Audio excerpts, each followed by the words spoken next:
Voici un jeune qui a essayé de marabouter la fille d'un féticheur chez le féticheur même en question. Histoire vraie, l'affaire se passe en Côte d'Ivoire. Bon, ici on va appeler le jeune en question Sako. Ce qui se passe donc est que un jour comme un autre, Sako était en train de se balader sur Facebook. Il scrollait et à un moment donné, il est tombé sur le profil d'une jeune fille. Donc la fille était franchement belle. Elle était, comme on dit souvent ici chez nous au Cameroun, elle était bio. Donc devant, derrière, de visage, tout était bon. Elle était franchement belle. Bon, là, elle lui a franchement plu. Il a donc commencé à visiter le profil de la fille et il a commencé à l'écrire. Il a commencé à la draguer, la courtiser de toutes les manières possibles. Bon, mais le problème est que la fille, bon, disons qu'elle était franchement pas intéressée. Parfois, il écrivait, parfois, elle voyait ses messages, elle mettait ses messages en vue, mais elle faisait peut-être 2 ou 3 jours avant de répondre.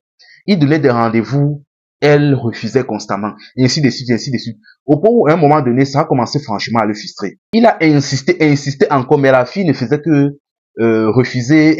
Parfois même, elle se mettait à crâner, elle mettait des jours avant de répondre, elle continuait toujours à refuser ses rendez-vous, ceci, cela. À un moment donné, même la frustration, là, c'est devenu de l'énervement. Il a donc commencé à télécharger toutes les photos de la fille là sur son profil. Il a téléchargé toutes ces photos. Dès qu'il a terminé, il est parti dans la localité voisine, voir un féticheur qui résidait dans la région. Il est parti voir le féticheur en question et il a expliqué son problème. Déjà au début d'abord, il a commencé à mentir. Il a dit vraiment, j'ai une fille là que je drague depuis. Elle a mangé tout mon argent jusqu'à 400 000. Mais à chaque fois que je l'écris, elle me snobe, je donne les rendez-vous, elle ne vient pas. Ceci, cela. Maman a dit que, ok, j'ai compris ton problème, mais qu'est-ce que tu veux qu'on fasse donc? Il a dit que, bon, je veux que tu la maraboutes. Je veux que tu la maraboutes de telle manière que elle tombe amoureuse de moi, le genre qu'elle ne fait que courir derrière moi. Elle ne fait que courir derrière moi, elle ne fait que penser à moi. Donc, c'est-à-dire, elle ne peut pas passer une journée sans penser à moi. Le féticheur a dit que, ok, c'est un petit problème. Mais après, il a dit que, attends, je veux aussi que tu maraboutes toute sa famille. Le marabout a dit que, ok.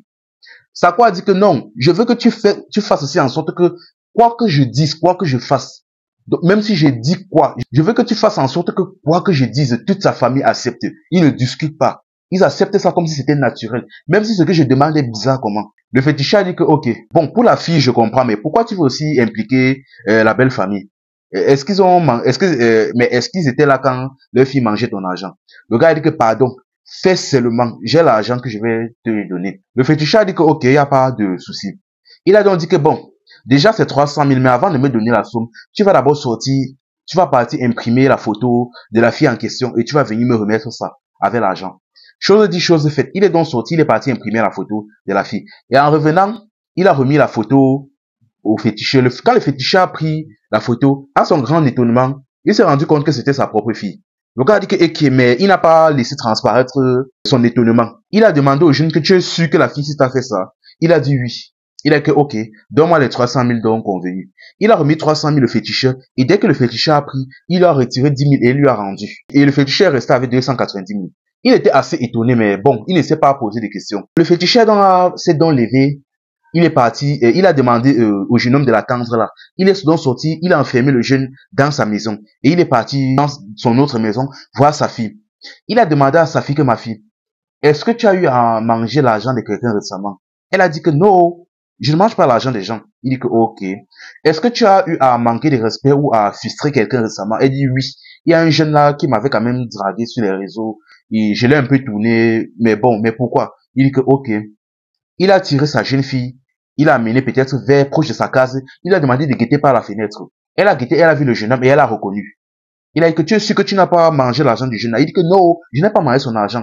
C'est vrai qu'il m'a souvent dragué, il m'a souvent invité à des rendez-vous, mais moi je n'ai pas à des rendez-vous avec des inconnus. J'ai d'abord proposé qu'on parte dans des lieux publics et après on verra, mais bon, il a commencé à déranger, donc j'ai commencé par le snobber sur les réseaux. Il a dit que ok. Il a dit à sa fille que ok, attends-moi ici. Il est entré dans la pièce d'abord seul. Il a demandé au jeune que tu es sûr que la fille si t'a fait ça. Il a dit oui. Il a dit que ok. Il a demandé à sa fille d'entrer. Quand sa fille est entrée, à son étonnement, le jeune voit la jeune fille commence à être étonnée. Il a dit que jeune homme, la fille en question c'est ma propre fille. Et elle est en train de me dire que c'est faux, qu'elle n'a jamais touché ton argent. Le jeune était debout, Sako était debout comme ça, étonné. Il manquait quoi dire, quoi faire, il est seulement resté lui comme ça abasourdi. Finalement, le monsieur a dit que ok, si c'est comme ça, non, il n'y a pas de problème. Je vais faire le travail que tu m'as demandé. Elle va tomber franchement amoureuse de toi, il n'y a pas de problème.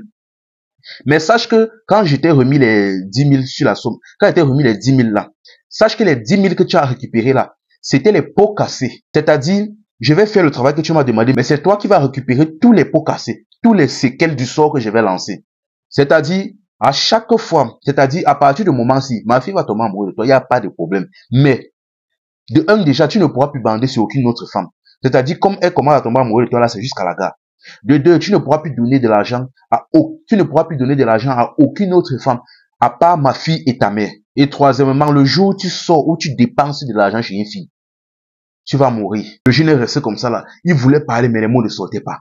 Finalement, le féticheur a dit que tu peux sortir, tu pars. Sako est sorti, il est parti, il a commencé à courir, il a fui. Il est rapidement parti voir un de ses amis. Un de ses amis dont son père était lui aussi féticheur. Il a expliqué donc le problème et cette fois-ci, il a dit entièrement la vérité au père de son ami. Le père de son ami a, ok, il a compris. Il s'est donc levé, donc il est parti donc voir le féticheur en question pour essayer de plaider. Il a dit que pardon, entre collègues, essayons de s'arranger. C'est un petit, il est jeune, il ne maîtrisait pas. Le gars dit que non. Le fait même qu'il a essayé même de mettre sa fille dans la bouteille n'est pas un problème, mais c'est le fait qu'il essaie de récupérer toute la famille. Et en plus sur la base d'un mensonge. Il dit que je ne suis pas d'accord. De toute façon, le travail a déjà été fait. Voilà ma fille là-bas, elle a déjà commencé à l'aimer. Et moi-même où je suis là, tout ce qu'il va me dire, c'est moi, je vais accepter. Mais il va payer tous les pots cassés. Donc c'est-à-dire que comme j'ai lancé l'affaire, c'est jusqu'à la gare. Il va payer tous les pots cassés.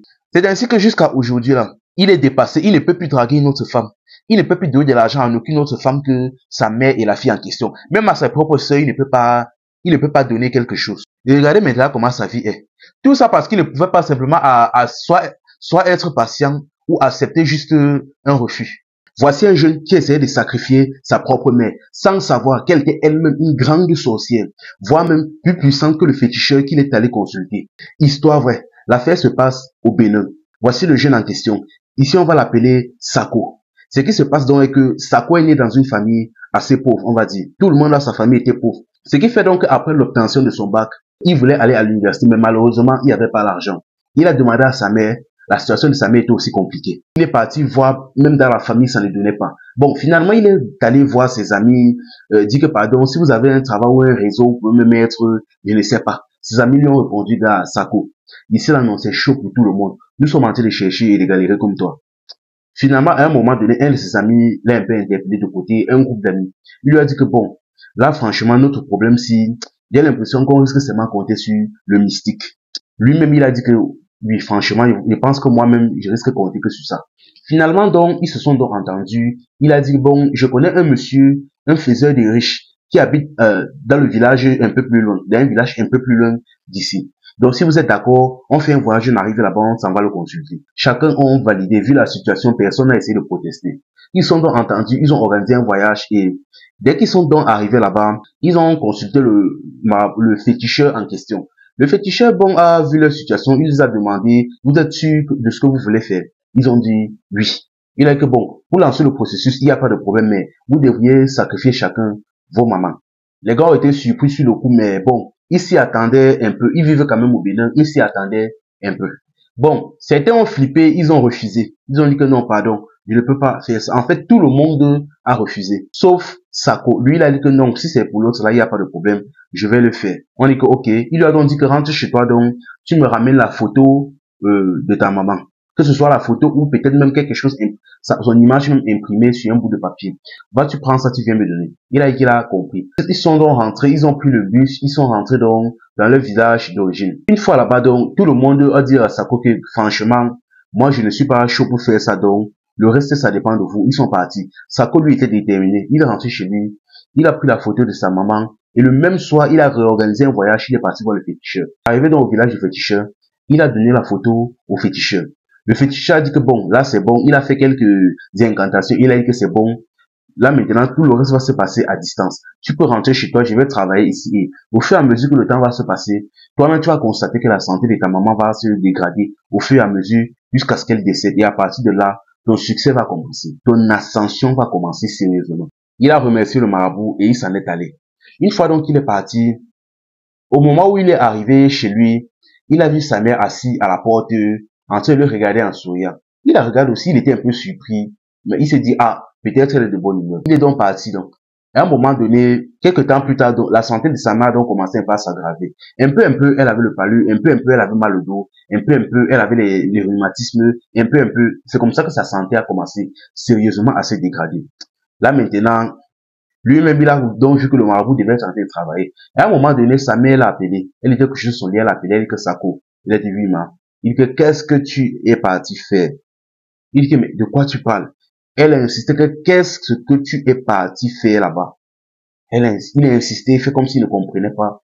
Il dit que, Sako, ma photo que tu es parti donner là-bas, mon nom que tu es parti déposer là-bas, pourquoi tu allais faire ça? Quand il a entendu ça, son corps commençait à glacer. Mais il a continué de dire, il dit que je ne sais pas, je ne sais pas.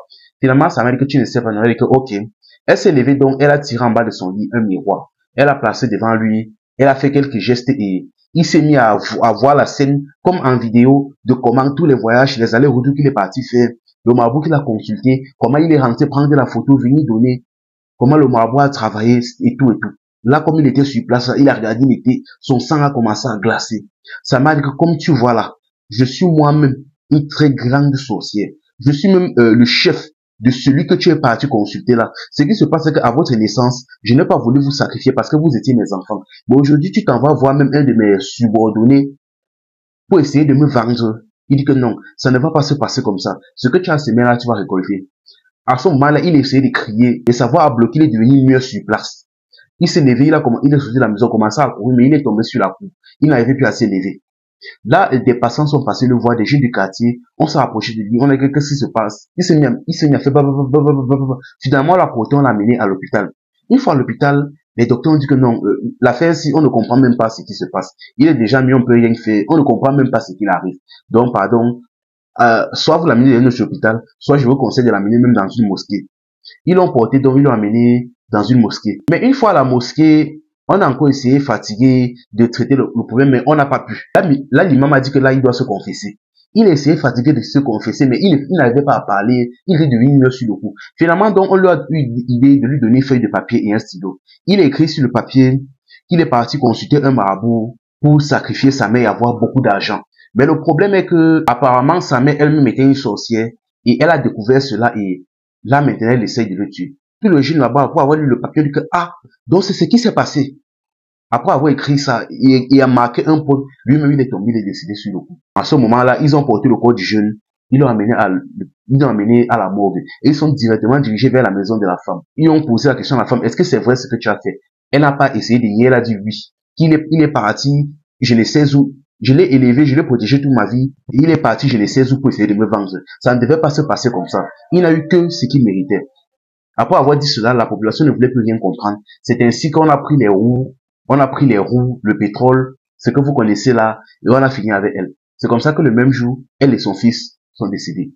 Voici une jeune fille qui est partie voir un marabout pour envoûter un blanc, sans savoir que le blanc en question était déjà lui-même un gros sorcier. Histoire vraie.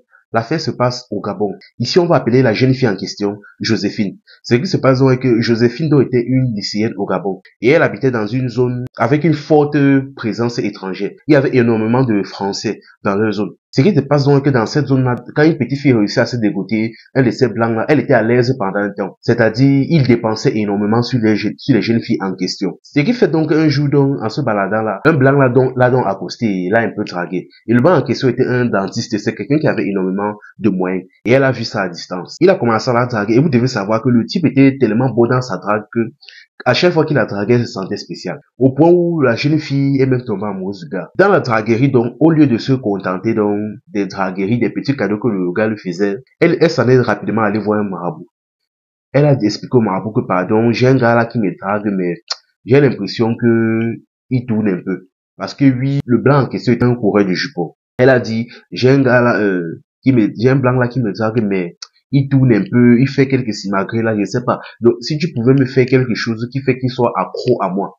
Donc, c'est-à-dire qu'il ne peut pas rester une minute sans penser à moi. Le marabout a dit que, tu es sûr? Elle a dit que oui, ne t'inquiète pas. C'est un blanc. Tu sais déjà qu'ils ne sont pas comme nous ici. Ils ne sont ni protégés, ni blindés. Ils ne mettent pas les choses sur eux. Le marabout a dit que, ok, mais, le marabout ne savait pas pourquoi, mais il était toujours pas rassuré de ses propos. Il lui a encore posé la question, tu es sûr? La jeune fille a dit que oui, ne t'inquiète pas. Il a dit que ok. Il est donc parti concocter donc un parfum. qu'il a remis à la jeune fille. Il a dit à la jeune fille, tu vas asperger ça sur toi à chaque fois que tu seras devant ton blanc. Et là, il sera accro à toi. Et il a lavé ses mains, il est parti. La jeune fille est donc partie chez son blanc en question. À un moment, quand elle est entrée, ils ont commencé à discuter. Bon, avant d'entrer, elle avait bien évidemment aspergé le parfum sur eux. Ils ont commencé à discuter. Elle a fait toutes les tentatives pour les séduire. Elle a fait tout et tout et tout et tout. Mais chose bizarre que, on dirait que ça n'avait aucun effet. Le type ne réagissait pas à rien. Mais à un moment donné, elle a commencé à sentir que ça tournait. Elle a commencé à sentir que ça tournait. Ça tournait. Ça tournait. Au point où elle est tombée évanouie sur place. Le blanc a donc sursauté. Il a rapidement porté la jeune fille. Il s'est dit qu'elle avait fait un malaise. Il a porté, il l'a amené à l'hôpital et il a appelé la famille. Et dès que la famille est arrivée, lui, il est parti. Il était juste un dragueur. Il n'avait aucune responsabilité sur elle. Il est directement parti. Pendant ce temps, quand la fille s'est réveillée, elle a commencé à avoir des crises de folie, commencé à s'agiter, au point même où elle commençait déjà à se déshabiller. On l'a seulement maîtrisé de force et attaché. On l'a amené donc chez un pasteur de la place. Le pasteur a fait ces choses jusqu'à ça l'a un peu calmé. Elle a commencé un peu à prendre raison. Il a dit, ma fille, si tu veux être sauvée, il va falloir que tu dis ce que tu as fait. Il va falloir que tu te confesses. La jeune fille a commencé à nier, dit que non, je ne connais pas, je n'ai rien fait. On dit que ma fille, si tu veux que l'affaire là quitte toi, tu dois te confesser. Dis ce que tu as fait. Elle a dit, je ne connais pas, je n'ai rien fait. Si elle ne veut toujours pas se confesser, je ne peux rien faire. La famille a supplié, fatiguée, elle ne voulait toujours pas. Finalement, dans la famille l'a porté, on l'a amené chez un marabout. Le marabout a fait ces choses et il a dit, la jeune fille-ci est partie voir un autre marabout, un de mes collègues, pour qu'il lui concocte quelque chose pour envoûter le blanc là, pour qu'il soit accro à elle. Je me trompe, quand le marabout a commencé à dire les vérités, elle a vu que ça en servait puis à rien les nier, elle a accepté que oui. Maintenant, ce qui se passe, c'est que le Français en question habite dans la zone depuis trop longtemps. Ce qui fait qu'il a eu à voir ses collègues et tout s'est fait envoûter par les petites filles du pays. Là, il a compris qu'il y avait une grande densité en sorcellerie dans le pays. Voir comment ses collègues, leur vie était gâchée, parfois certains étaient touchés par la folie, ceci, cela. Il a pris l'initiative lui-même d'aller se blinder. Il est lui-même parti consulter certains marabouts de la zone pour se blinder, se protéger, et il a fait sur lui le retour à l'envoyeur. Et c'est ça.